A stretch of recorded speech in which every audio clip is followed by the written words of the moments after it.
All right, what's up, y'all? So I've got some questions recently on my stories, Instagram stories, about how come people don't see more vegetables in my food? Because I'm doing a lot of, bone stock and bone marrow and fats and meats, and you don't see a lot of vegetables.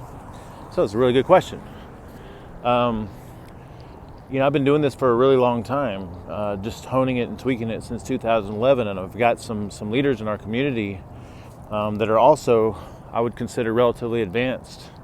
And so, I kind of have this verbiage with myself and with them that when we're talking about what we do, we might want to caveat it with, what I do is not what we necessarily recommend you do, especially if you're trying to figure out the basics.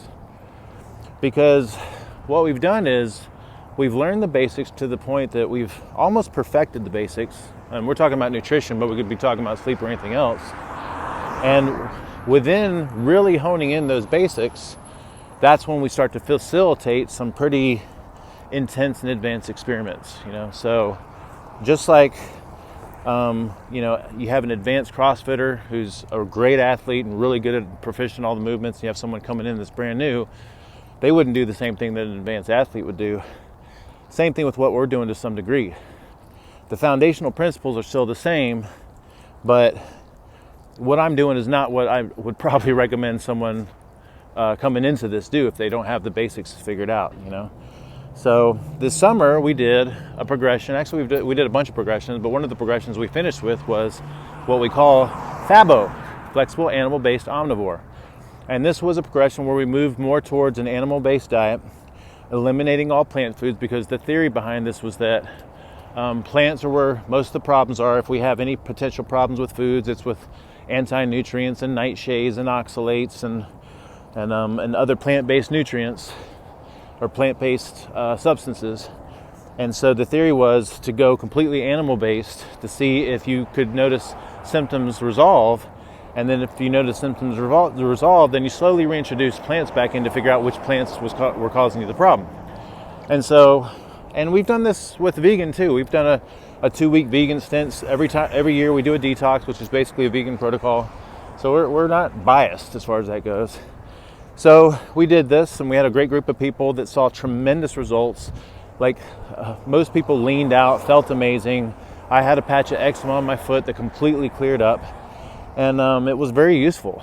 And so since then, my goal has been to reintroduce plants slowly, but one by one, so I can really see which plants were causing the problem. And so now I'm at the point of bringing back in, I brought in fruit, and I'm very methodical about the fruit. I try to eat seasonally. And I brought in safe starches. I started with sweet potatoes and yams. And now I've moved on to root vegetables like parsnips, carrots, and squashes. And so that's kind of where I'm at with things right now. We adore plants. We are always, with the SHT, going to advocate a balanced way of eating.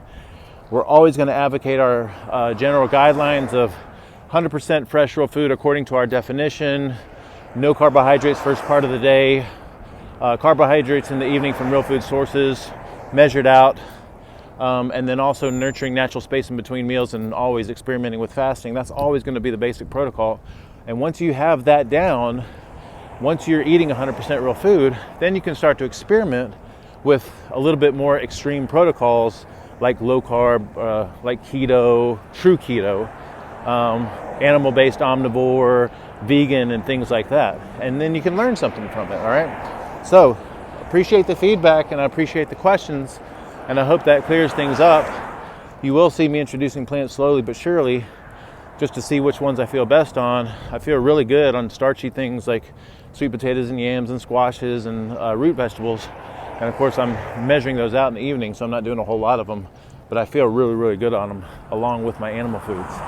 So, all right. Thank you so much for the questions. Later.